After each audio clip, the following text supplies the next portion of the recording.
Voters list. तो last video में हमने रिजर्व्ड कॉन्स्टिट्यूएंसीज के बारे में समझा था और उसमें हमने पढ़ा कि हाँ, कुछ ऐसे वीकर सेक्शंस होते हैं जिनकी रिप्रेजेंटेशन कहीं ना कहीं छूट जाती है। तो ये चीज़ इंश्योर करने के लिए कि जो वीकर सेक्शंस हैं उनकी भी सही से रिप्रेजेंटेशन हो, उसके लिए हमने रिजर्व्ड कॉन्स्टिट्यूएंसी का सिस्टम जो है वो इंट्रोड्यूस किया। So now we will talk about the voters list. In this video we are going to discuss that who can actually vote. कि वोट कौन दे सकता है। हम मोटा मोटा तो ये कह सकते हैं कि हाँ, हमारे देश में यूनिवर्सल अडल्ट फ्रेंचाइज है, सब वोट दे सकते हैं, बट सब में भी कौन आएगा? क्योंकि देखो, एक 2 साल का बच्चा है, क्या वो वोट दे सकता है? नहीं भाई, उसे तो इतनी समझ ही नहीं है। क्या अमेरिकन कोई हमारे देश में 2 दिन की टूरिज्म के लिए आएगा, टूर के लिए आएगा, और मान लो उस टाइम पे वोट हो रहा है, तो क्या वो वोट दे सकता है? तो कुछ ऐसे हमें फिर भी क्राइटेरिया बनाने पड़ेंगे जो हमें एकदम क्लीन एंड क्लियर पिक्चर दें कि कौन हमें हमारे देश में वोट जो है वो दे सकता है। तो once the constituencies are decided, the next step is to decide who can and who cannot vote. अब हमने कॉन्स्टिट्यूएंसीज डिसाइड कर ली कि हाँ, कौन कौन से एरियाज से रिप्रेजेंटेशंस जो हैं वो आएंगी, कौन कौन से एरियाज से लोग इलेक्शंस में लड़ेंगे और वो असेंबली में, पार्लियामेंट में आके बैठेंगे। अब उसके बाद अगला स्टेप ये डिसाइड करना है कि ये जो लोग इलेक्शंस में खड़े होंगे, इनको कौन वोट दे सकता है और कौन नहीं दे सकता। This decision can not be left to anyone till the last day. अब ये जो डिसीजन है कि कौन वोट दे सकता है, कौन वोट नहीं दे सकता, इसको हम इलेक्शन के लास्ट डे तक ऐसे ही नहीं छोड़ सकते, और ना ही किसी भी पर्सन पे ऐसे रैंडमली रिस्पॉन्सिबिलिटी डाल सकते कि तुम डिसाइड करोगे कि कौन वोट दे सकता है, कौन नहीं। इसके लिए प्रॉपर सिस्टम होना बहुत ज़रूरी है, और काफ़ी पहले, इलेक्शन से काफ़ी पहले ये चीज़ क्लियर होनी चाहिए कि कौन वोट दे सकता है और कौन नहीं। In a democratic election, the list of those who are eligible to vote is prepared much before the elections and given to everyone.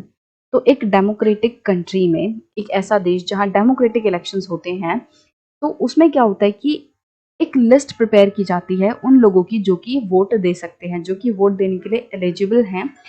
और फिर मतलब ये जो लिस्ट है एलिजिबल वोटर्स की, इसको काफ़ी पहले प्रिपेयर किया जाता है, इलेक्शंस होने से काफ़ी पहले इसको प्रिपेयर किया जाता है, और इसमें को सर्कुलेट कर दिया जाता है, इसको सबको दे दिया जाता है।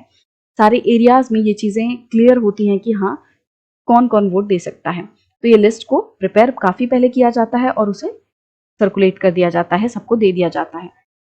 This list is officially called the electoral roll and is commonly known as voters list. तो ये जो लिस्ट है एलिजिबल वोटर्स की, इसको हम क्या कहते हैं? इलेक्टोरल रोल कहते हैं।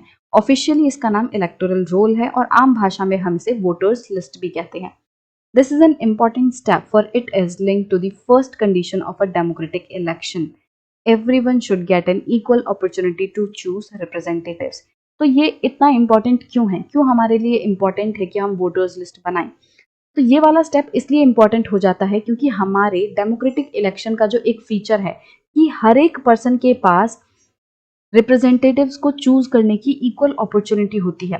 तो ये वाले फीचर के साथ ये स्टेप जो है वो कनेक्टेड है कि हमें ये चीज़ इंश्योर करनी है कि सबको इक्वल अपॉर्चुनिटी मिली है। तो उसके लिए भी हमें लिस्ट बनानी पड़ती है कि कहीं कोई ऐसा बंदा जो कि लायक है, जो कि वोट दे सकता है, जो एलिजिबल है, कहीं वो छूट तो नहीं रहा। तो ये चीज़ इंश्योर करने के लिए भी हमें लिस्ट बनानी ज़रूरी है।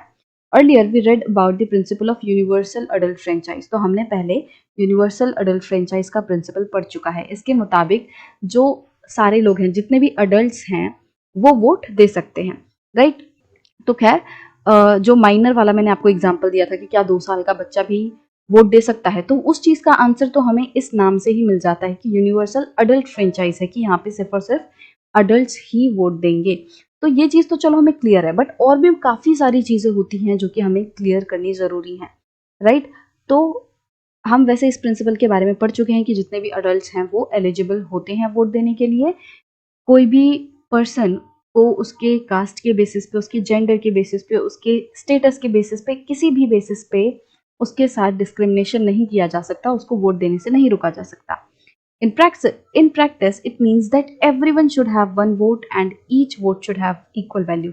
तो अगर हम थियोरेटिकली बात करें या फिर मोटा मोटे इसके बात करें, यूनिवर्सल अडल्ट फ्रेंचाइज का मतलब क्या है? तो इसका मतलब यह है कि हर एक पर्सन के पास एक वोट है, और हर एक वोट की जो वैल्यू है वो इक्वल है। No one should be denied the right to vote without a good reason. तो इसका मतलब क्या हो गया कि किसी भी पर्सन को बिना किसी सही कारण के आप उसे वोट देने से नहीं रोक सकते। मतलब अगर आप किसी को वोट देने से रोक भी रहे हो तो there should be a valid reason कि क्यों रोक रहे हो, तो सही रीजन होना चाहिए। Different citizens differ from one another in many ways. Some are rich, some are poor, some are highly educated, some are not so educated or not educated at all. Some are kind, others are not so kind. तो हमारे देश में जो अलग अलग citizens हैं, जो नागरिक हैं, वो अलग अलग तरीके से एक दूसरे से डिफरेंट है, मतलब एक दूसरे से अलग है। कोई अमीर है, कोई गरीब है, कोई बहुत ज़्यादा एजुकेटेड है, कोई कम एजुकेटेड है, या फिर कुछ ऐसे लोग हैं जो बिल्कुल भी एजुकेटेड नहीं है। कुछ लोग थोड़े काइंड हैं, वो थोड़े अच्छे होते हैं, कुछ लोग इतने ज़्यादा अच्छे नहीं होते। तो अलग अलग तरीके के हमें देश में लोग मिलते हैं, सारे लोग एक जैसे नहीं हैं। But all of them are human beings with their own needs and views. अब भले ही इतने सारे डिफरेंसेस हैं, बट उस सबके बावजूद जो लोग हैं, वो सारे जो भी सिटीजन्स हैं, वो इंसान हैं, वो ह्यूमन बींग्स हैं, जिनकी अपनी नीड्स हैं, जिनकी अपनी सोच होती है। सारे लोगों की अपनी अपनी सोच होती है, अपनी अपनी उनकी अलग अलग ज़रूरतें होती हैं। That is why all of them deserve to have an equal say in decisions that affect them. और इसीलिए जितने भी सारे लोग हैं, उन सबको एक इक्वल से होनी चाहिए। मतलब कि कोई भी ऐसा डिसीजन जो कि उन्हें अफेक्ट करेगा, उसमें उनकी इक्वल से होनी ज़रूरी है। चाहे वो पढ़ा लिखा है, चाहे नहीं पढ़ा लिखा है, चाहे वो अमीर है, चाहे गरीब है, चाहे कुछ भी है। अगर किसी डिसीजन का उस पर असर पड़ेगा, तो उस पर्सन की इन्वॉल्वमेंट उस डिसीजन मेकिंग में होनी चाहिए। In our country, all the citizens aged 18 years and above can vote in an election. अब अगर हमारे देश में देखें तो किस पर्सन को अडल्ट कंसीडर किया जाता है? तो कोई भी पर्सन अगर 18 साल का है या उससे ऊपर है तो वो अडल्ट है और वो इलेक्शंस में वोट दे सकता है। Every citizen has the right to vote regardless of his और हर कास्ट, रिलीजन और जेंडर। हर एक जो सिटीजन है उसको वोट देने का अधिकार होता है, चाहे वो किसी भी कास्ट का हो, किसी भी रिलीजन का हो, किसी भी जेंडर का हो। तो इस सब चीज़ के बेसिस पर डिस्क्रिमिनेशन नहीं होना चाहिए। Some criminals and persons with unsound mind can be denied the right to vote but only in rare situations. अब कुछ क्रिमिनल्स वगैरह हैं या कोई ऐसा पर्सन है जिसका अनसाउंड माइंड है, मतलब वो दिमागी तौर पे स्वस्थ नहीं है, तो ऐसे केसेस में उन लोगों को राइट टू वोट डिनाई किया जा सकता है। बट ऐसी सिचुएशन बहुत कम देखने मिलती हैं। It is the responsibility of the government to get the names of all the eligible voters put on the voters list. तो ये गवर्नमेंट की ड्यूटी है, उसकी रिस्पॉन्सिबिलिटी है कि जितने भी एलिजिबल वोटर्स हैं उन सबकी लिस्ट हो, उन सबके नाम, एलिजिबल जो वोटर्स हैं उन सबके नाम लिस्ट में होनी चाहिए। तो कोई भी पर्सन नहीं छूटना चाहिए कि जो वोट देना चाहता है वो एलिजिबल है बट उसका नाम लिस्ट में नहीं है। तो ऐसी सिचुएशन नहीं होनी चाहिए। ये इंश्योर करना गवर्नमेंट की रिस्पॉन्सिबिलिटी है। As new persons attain voting age, names are added to the voters list. अब जैसे जैसे पर्सन्स जो हैं वो वोटिंग की एज को अटेन करते हैं, जैसे ही 18 साल के होते हैं, वैसे वैसे वोटिंग लिस्ट में उनका नाम जो है ऐड कर दिया जाता है। Names of those who move out of a place और दोज हु आर डेड और आर डिलीटेड। तो अगर ऐसा कोई पर्सन है जो किसी दूसरी जगह पे जा चुका है, जो हमारे देश का नहीं है, जो कि हमारे देश से कहीं और चला गया, कहीं और का सिटीजन बन गया है, तो उसका नाम उस लिस्ट से हटा दिया जाएगा। या फिर कोई ऐसा पर्सन है जिसकी डेथ हो गई है, तो उसको भी लिस्ट से रिमूव करना होता है। A complete revision of the list take place every 5 year. तो ये जो पूरी रिवीजन है कि किसका नाम है, किसका नहीं है, तो ये जो पूरा रिवीजन है ये हर 5 साल में होता है। This is done to ensure that it remains up to date. अब ऐसा क्यों होता है? ये इंश्योर करने के लिए कि जो लिस्ट है वो अप टू डेट है, मतलब कि उसमें सारी चीज़ें सही हैं। ऐसा ना हो कि कोई पर्सन मर चुका है बट उसका अभी भी लिस्ट में नाम है, या फिर कोई पर्सन 18 साल का हो चुका है बट उसका लिस्ट में नाम नहीं है। तो ये सारी चीज़ें नहीं होनी चाहिए, लिस्ट एकदम अप टू डेट होनी चाहिए। और यहाँ पे हर साल, हर 5 साल में ही क्यों रिवाइज होता है? क्योंकि हमारे देश में इलेक्शंस भी हर 5 साल में होते हैं। तो हर इलेक्शन से पहले हमें ये इंश्योर करना होता है कि लिस्ट अप टू डेट है।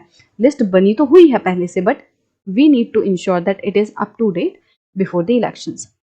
इन the last few years a new system of election photo identity card has been introduced. अब पिछले कुछ सालों में एक नया सिस्टम जो है वो लाया गया है, जो कि है इलेक्शन फोटो आइडेंटिटी कार्ड का। कि मतलब जो कार्ड है जो आप इलेक्शंस के लिए यूज करने वाले हो, वो फोटो आइडेंटिटी कार्ड होना चाहिए, मतलब उसमें आपकी फोटो वगैरह होनी चाहिए। The government has tried to give this card to every person on the voters list. अब गवर्नमेंट ने कोशिश की है कि जो ये एपिक है इलेक्शन फोटो आइडेंटिटी कार्ड, वो हर उस पर्सन को दे पाए जिसका नाम वोटर्स लिस्ट में है। The voters are required to carry this card when they go out to vote so that no one can vote for someone else. तो ये फोटो आइडेंटिटी कार्ड की इंपॉर्टेंस क्या है? ये चीज इसलिए इंट्रोड्यूस की ताकि जब पर्सन वोट देने के लिए जाए तो वो इस कार्ड को अपने साथ ले जाए और ये इंश्योर किया जा सके कि कोई पर्सन किसी और के बदले वोट नहीं दे रहा है। जो वहां पे लोग बैठे होंगे, जो ऑफिसर्स वहां पे बैठे होंगे, जो वोट कास्ट करवा रहे होंगे, वो आपका कार्ड जो है वो चेक करेंगे, वो आपके कार्ड में जो फोटो है उससे आपकी शक्ल मैच करेंगे और ये इंश्योर करेंगे कि हाँ जिसका कार्ड है वही वोट दे रहा है, कोई और नहीं। But the card is not yet compulsory for voting. But ये चीज मतलब इंट्रोड्यूस तो कर दी है कि एपिक होना चाहिए, बट ये अभी कंपल्सरी नहीं है कि अगर आपके पास एपिक है तभी आप वोट दे सकते हो। तो ऐसा नहीं है, अगर किसी के पास ये कार्ड नहीं है तो भी वोट दे सकता है vote, right. For voting, the voters can show many other proofs of identity like ration card और the driving license। तो वोट देने के लिए लोग जो हैं वो एपिक के अलावा और भी बहुत सारे जो आइडेंटिटी प्रूफ हैं वो दे सकते हैं, जैसे कि राशन कार्ड हो गया, ड्राइविंग लाइसेंस हो गया। तो इस तरीके के जो गवर्नमेंट आईडी प्रूफ्स हैं वो पर्सन शो कर सकता है वोटिंग के दौरान। तो अब हमने क्या समझा कि भाई हमारे देश में जितने भी अडल्ट हैं वो वोट दे सकते हैं, और कैसे अडल्ट जो कि हमारे देश के सिटीजन्स हैं, right. So there is a very important thing जो कि हमें यहाँ पे ध्यान देनी है कि हमारे देश के सिटीजन्स जो हैं वो वोट दे सकते हैं। मान लो कोई फॉरेनर है, वो काफी सालों से हमारे देश में रह रहा है but he is not yet citizen of India, तो वो वोट नहीं दे सकता, राइट। तो हमें ये चीज इंश्योर करनी जरूरी है कि वो पर्सन अडल्ट है, वो पर्सन सिटीजन है, राइट। इसके अलावा अगर कोई रिस्ट्रिक्शन है तो वो गवर्नमेंट लगाएगी, वो भी किस बेसिस पे? मान लो अगर वो पर्सन क्रिमिनल है, वो पर्सन अनसाउंड माइंड का है, इस सब के अलावा कोई भी रिस्ट्रिक्शन नहीं लगाई जा सकती। तो हम मोटे मोटे तौर पे कह सकते हैं हमारे देश का हर एक नागरिक जो अडल्ट है, जो 18 साल या उससे ऊपर है, वो वोट देने के लिए एलिजिबल है, उसका नाम वोटर्स लिस्ट में होना चाहिए।